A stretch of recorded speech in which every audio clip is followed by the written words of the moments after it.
as a reminder. Perfect. Thanks, JC. Um, so as with, I said last time, this is supposed to be like a gym. So we're supposed to be like working out. It's supposed to feel a little tough. You're supposed to feel the burn, but hopefully it's, so it's going to be a little challenging, but like that's good if you're feeling that, and it's also supposed to be fun. So let's see here. Let me get my slides going. Okay, let me know if you guys, how do I share screen? 1 second, so share screen, and let's try this, share PowerPoint, and then play. Okay, can you guys see just the slide? Yeah, and not the other thing? Yeah. Yep. Okay, so JC, I know you're recording. Last time, like the video had everybody's faces kind of blocking some of the slides. I wonder if it's possible on your screen to like make that smaller or something. I don't know if that's like, if that'll work, but. Let's try it. It's done now. Let's see. Okay, great. Cool. Okay, so yeah, so today I wanted to talk about practice finding the dimensions of various quantities. So we're going to like look at something like, distance, speed, voltage, and figure out like not the units, but the dimensions, which we'll talk about a little bit more.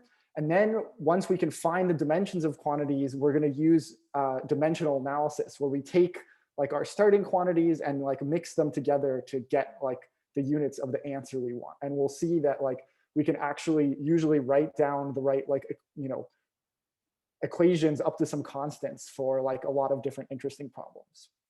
And then we'll do some, well, the warm-up problems are actually kind of a little bit before, but we'll do some warm-up problems throughout, and then we'll have our final group problems. And then we'll review the solutions together. So what do I mean by dimensions?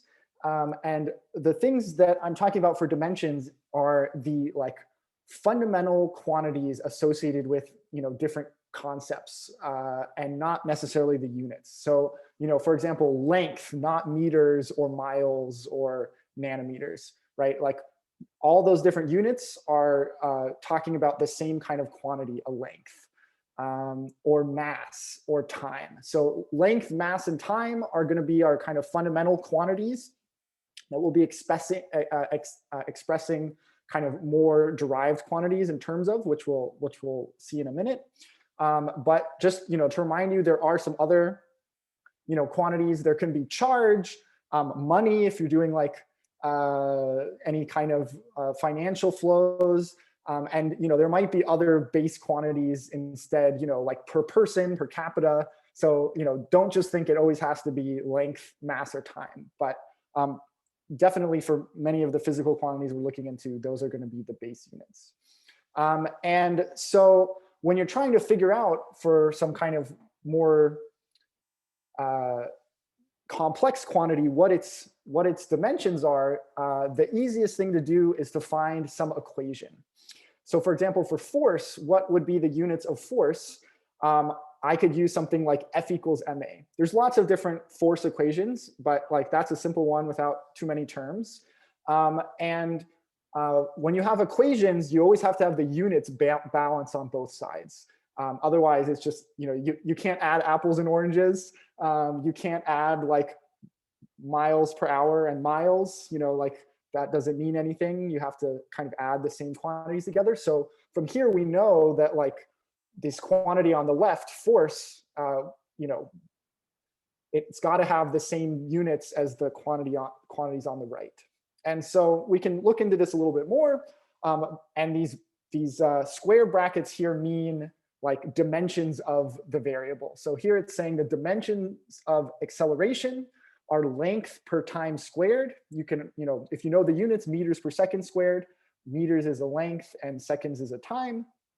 And then the units of m is a mass, and so that means the unit, or the dimensions of force are mass length over time squared. And if you want to like give units to that in like main SI units, that's kilograms meters per second squared. But you could choose any units you wanted. You could do imperial, right? Like pounds of force, or whatever silly unit we have, which would be kind of like, what is that? Avoirdupois pounds, or slugs times feet over seconds. Anyway, you can like choose whatever units you want, but the dimensions are always going to be the same.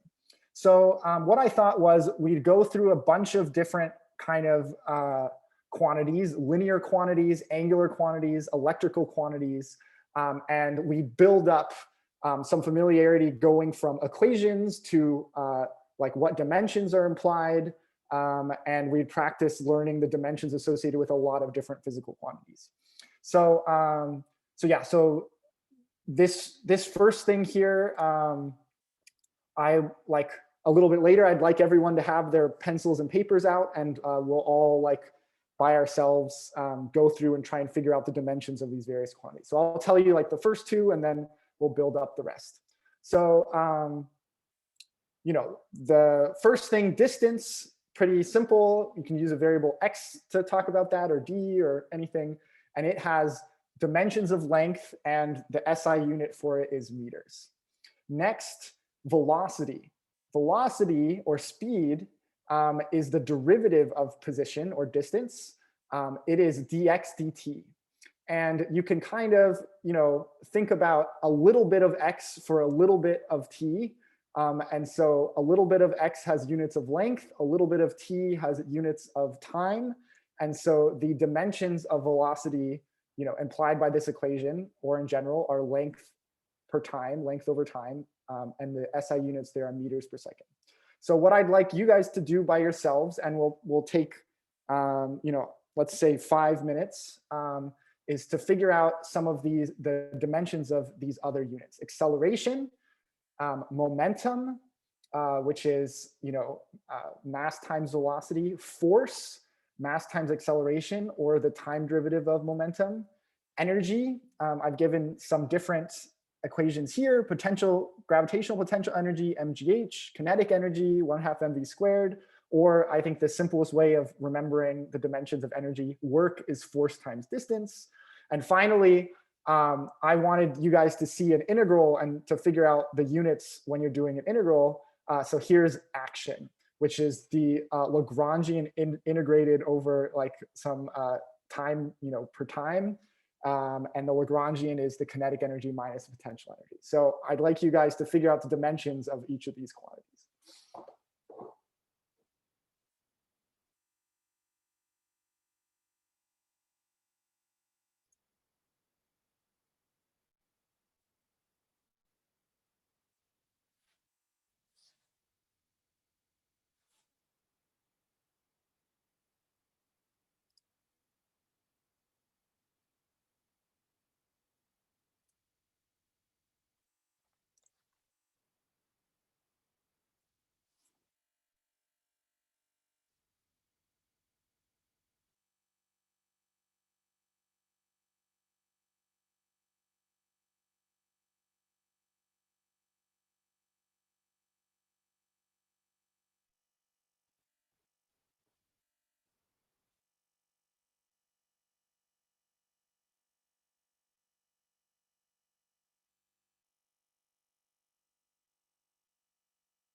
time check of 2.5 minutes left. Thanks, JC.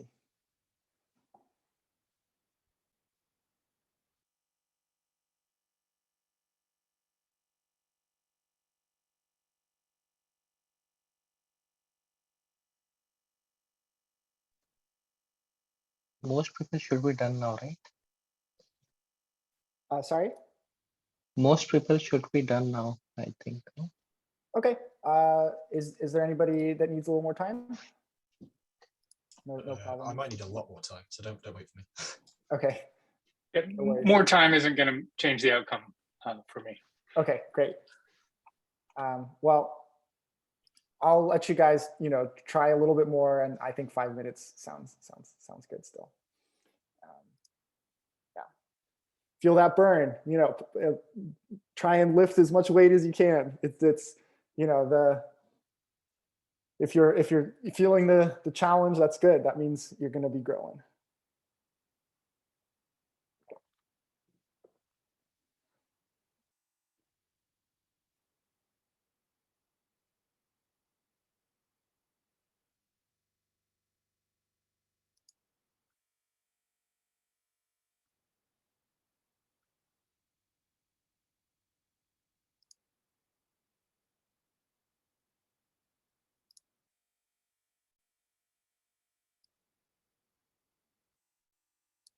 All right, JC, is that about time? Yeah, you get about 30 seconds left, but I feel like I'm in the same boat as Cal, if that helps. Cool. Not right. going to get much further. No problem. Okay, so that's great. Thanks everyone for giving it, a good shot. And now we can kind of go through together.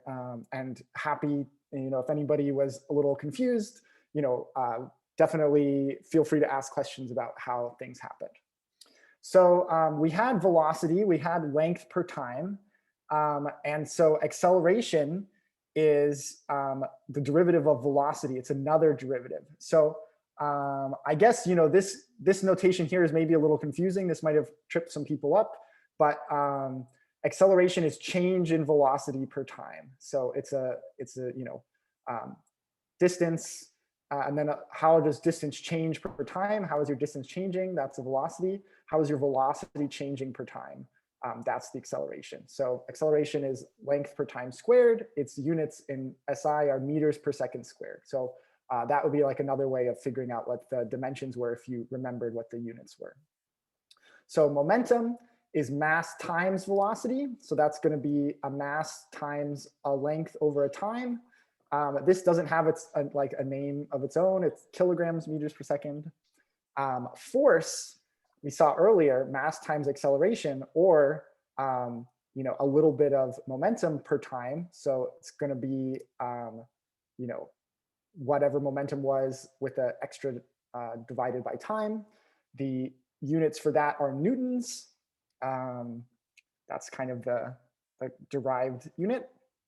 And if anybody has questions, I think, maybe easiest if you post in the chat so I can see that and stop.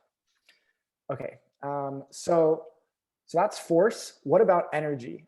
If we use work here, we can see it's force times distance. So that's going to be whatever dimensions force had, but with another length dimension. And so that's like the length squared here, which is joules.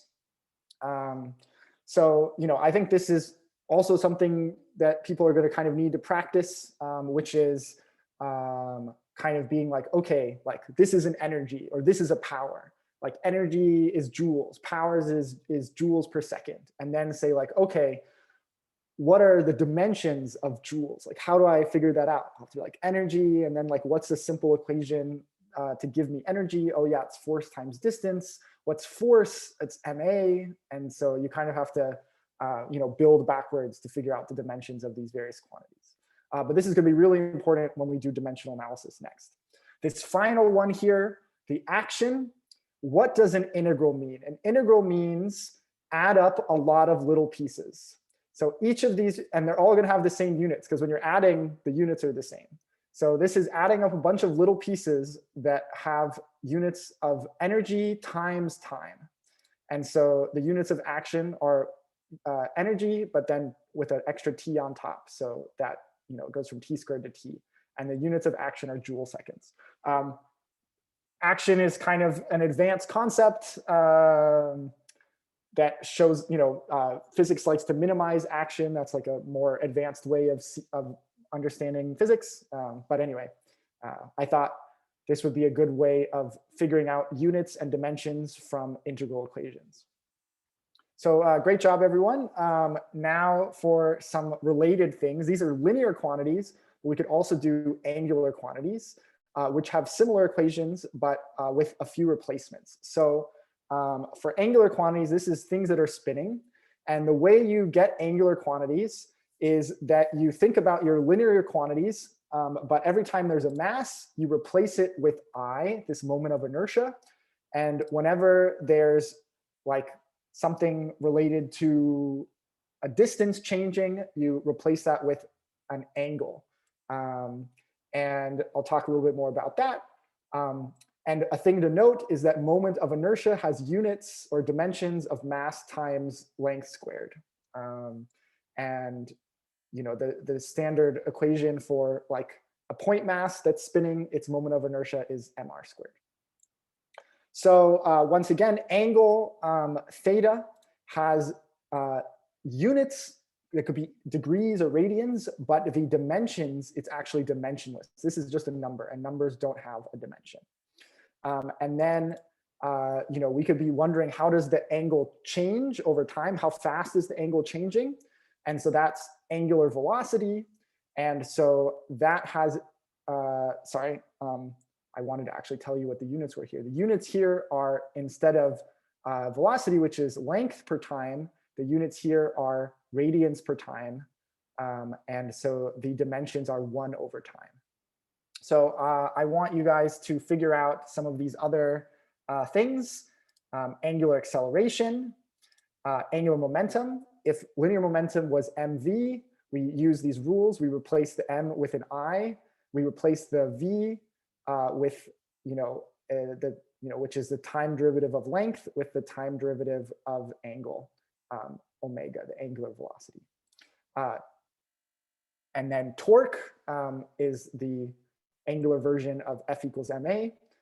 That m gets replaced by an I. The linear acceleration gets replaced by the angular acceleration. So let's say 4 more minutes to 2:35 for doing these yourselves.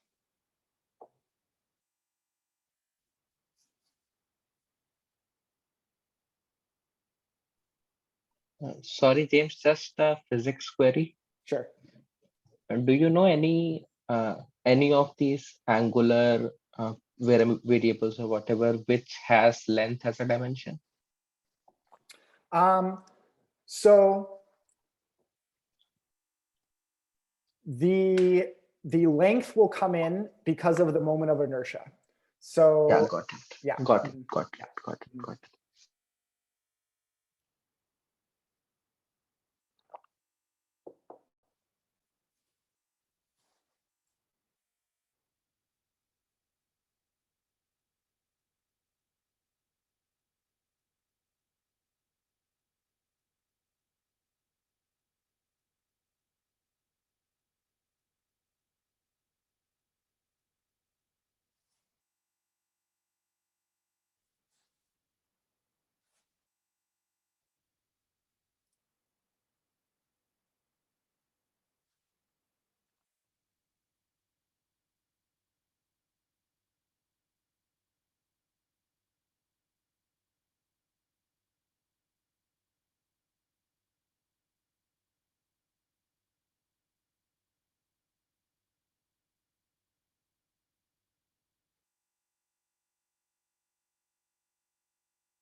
James, I think you're close to time. Sounds good. Okay. I think this is probably a good time. How did this one go? Anybody get stuck? Same. Were people able to do it? They want to check, but yeah. I Yeah, guess- for, Go ahead. sorry, go ahead. I was just going to say, I think for me, conceptually, these are concepts that, I haven't done since high school physics, and just really hard to get my mind back into that frame, to Okay. even think about it. No problem. Yeah, this is why it's a gym. We'll keep practicing. So yeah, thanks for giving it a shot, and no worries if it's like really confusing right now. Thanks for letting me know. So when I show the answers, am I going too fast? Should I talk a little bit more about how that works, or is like that okay?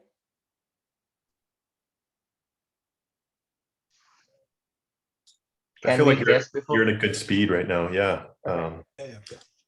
Cool. Can, All right. can we guess before you reveal? Yeah, sure. Feel free to, in the chat, write down your guesses. But yeah, people want to do that.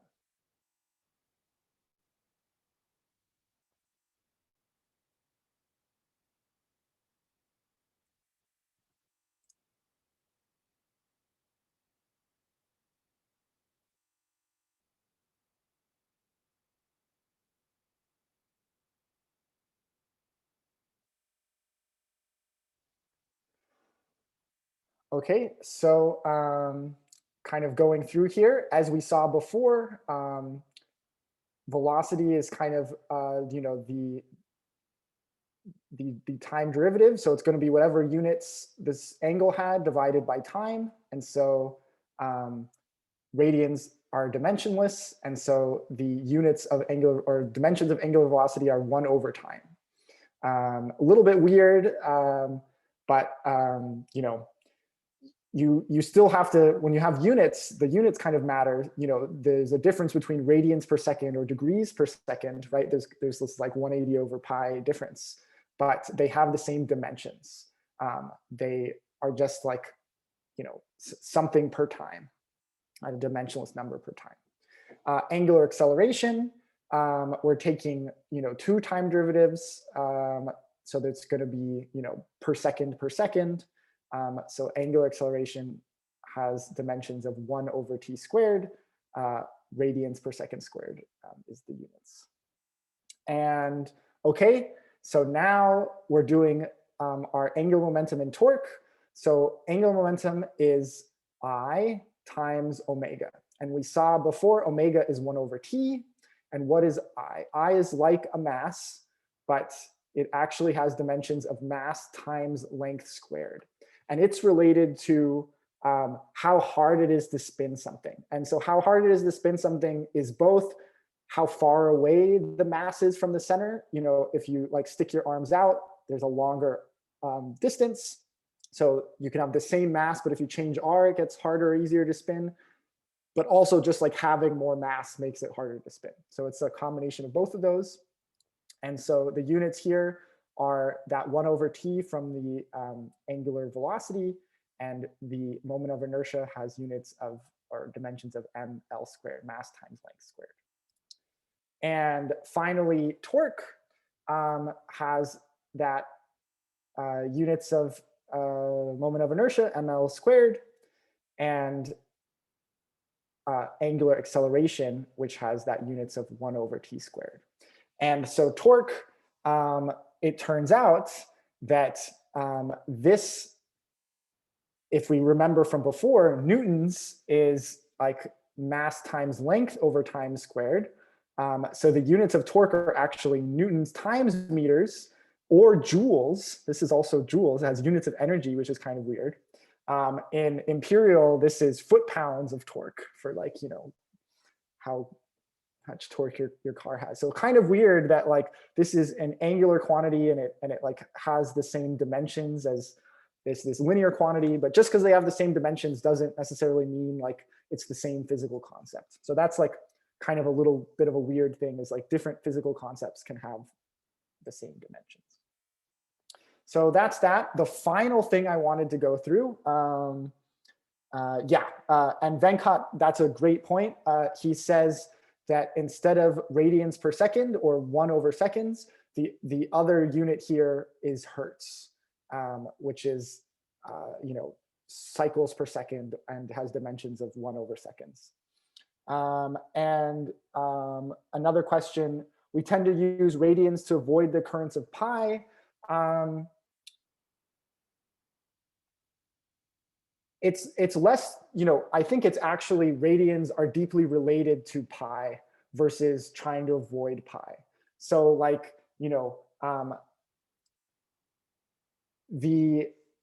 the like circumference of a circle is 2 pi r, and for any radius, if like you have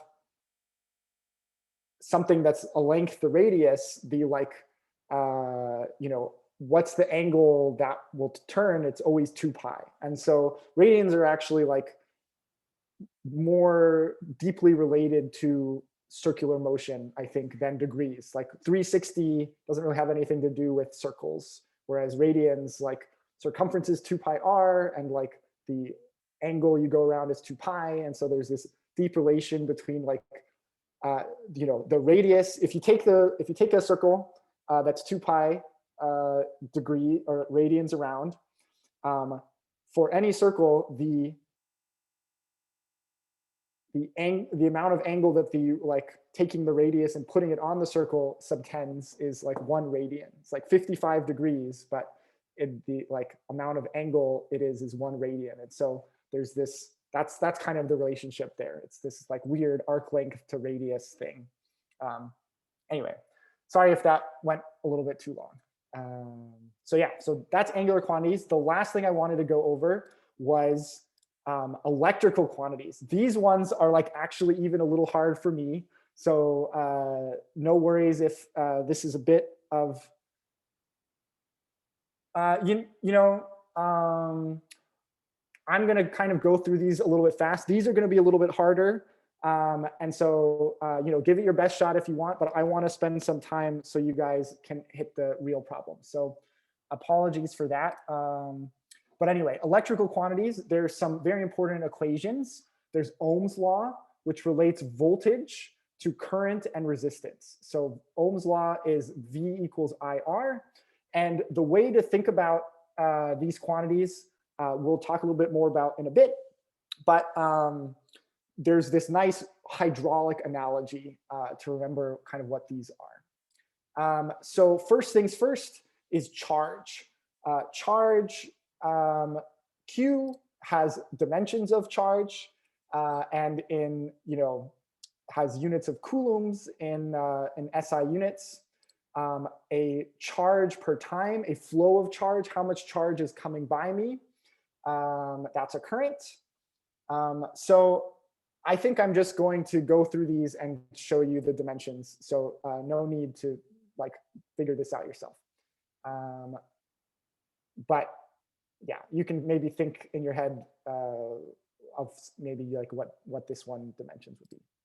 So voltage, a little bit trickier. Voltage is the amount of energy you would have if you added voltage times charge gives you potential energy. And that's why we'll see later electron volts is a unit of energy. It's the amount of energy one like electron charge would have if it was like, in a potential of 1 volt. Like how much would it be accelerated if you let it go? Or with gravitational potential energy, it's just like how much potential energy it has in that field. So its units are kind of, or dimensions are related to energy divided by charge. Resistance, we can figure out from Ohm's law now that we've figured out the dimensions of voltage and the dimensions of current, which is a charge per time. Electric field, the important relationship here is, so voltage was giving you potential energy with a charge. the force you get on a charge is charge times the electric field strength.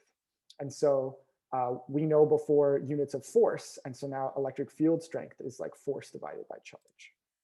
And magnetic field, is kind of related to the velocity of a charge. And so the force from a magnetic field is the charge and the velocity of that charge, times the magnetic field with some vector stuff. And so the dimensions of the magnetic field need to be proportional to force divided by charge and velocity. So and the last thing I wanted you guys to think about was, which we'll practice kind of in the next little bit, is there a way we could combine some of these quantities together to get units of power? How could we figure out a power from these things? And you might think like, okay, power is voltage, per time. Is there, do I see, or a power is energy per time? Do I see an energy? Do I see a time around here? So current, charge per time, that has units of charge over time. The SI unit is amps or amperes. Voltage and energy per charge. So we figure out from before what the dimensions of energy are. And then we also divide by charge, and that's volts. But again, you could also say it's volts or it's kilogram meters squared over coulomb time, like seconds squared or something. That's also what volts is. Resistance, we can use volts, which we just figured out, over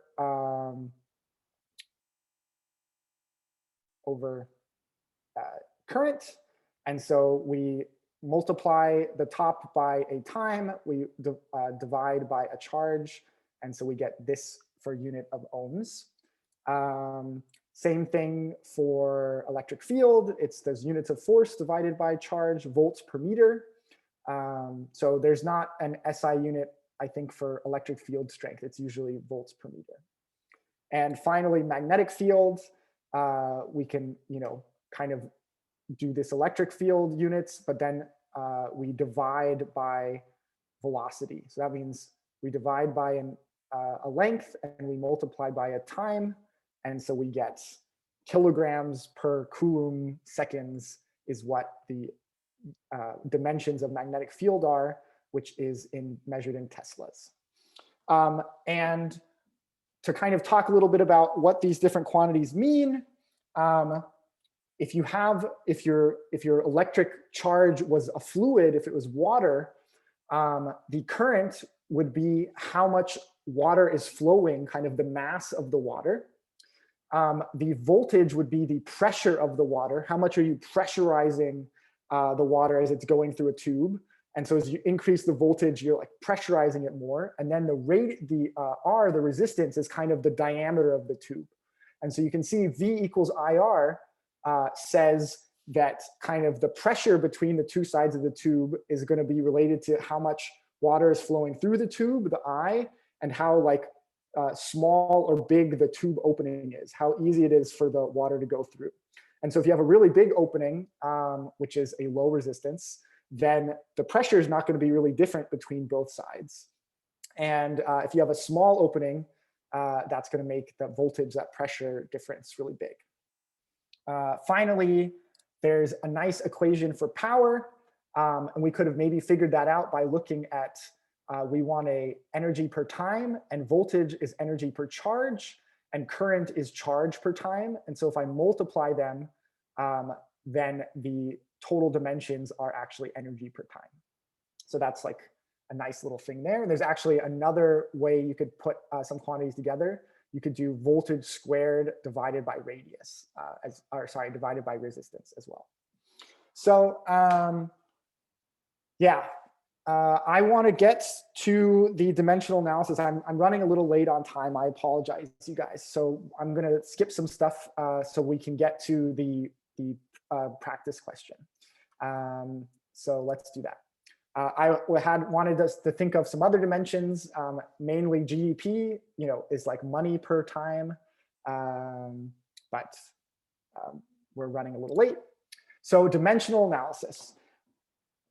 We practiced a lot of figuring out the dimensions of various quantities, but how can we use that to actually help us with order of magnituding or thinking about problems? So it turns out that you can kind of write down how, really, equations for things by just looking at the units, and you can get most of the answer just by doing that. So I'm going to show you an example for a mass on a spring, and then I'm going to ask you guys to think about a pendulum and kind of do the same thing.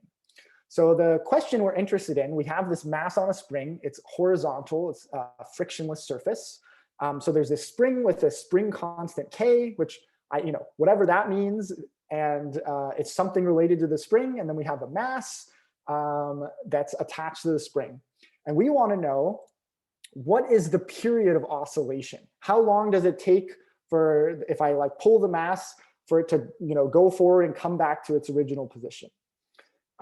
And so what I'm going to do here is I'm going to think of all the quantities I have to start with my problem, and are there any ways I can combine them together, divide them, multiply them, square them, so that their units come out to units of time, because period has dimensions of time. So what are the quantities I have? I have my mass, I have this spring constant, which I don't really know what units it has, maybe position that I pull it. Those are maybe some possible things.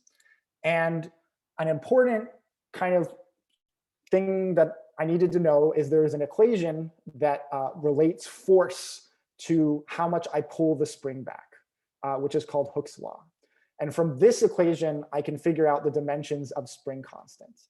And that's going to help me figure out the rest of this problem. So what are the units of dimensions of this spring constant? Well, I've got units of force on this side, and I've got something that I don't know the dimensions of times x, which has units of length. So if I divide f by x, that should give me my dimensions of k. So I'm going to say k has dimensions of force divided by a length. And we'll have to look before, but I know that force is kind of like mass times acceleration. So it's a mass times a length over a time squared. We're dividing by that length. So I see that spring constant has dimensions of mass over time squared. Mass has dimensions of mass, and this x position has dimensions of length. And so now the question is, okay, I've got these three quantities. How can I combine them together to get dimensions of time? So I see a time here in the k, that's great, but it's also got a mass. So it looks like if I could divide by mass somehow, put k and m together, then I could get it to just have units of time. So that's what we're going to do. We're going to say, okay, well, m divided by k, that's going to have dimensions of time squared, because it's going to be 1 over k as dimensions of time squared over m. If I multiply by m, then I just get dimensions of time squared. So that means I'm going to say my period's got to be proportional to square root of m over k, because square root of dimensions of time squared give me dimensions of time.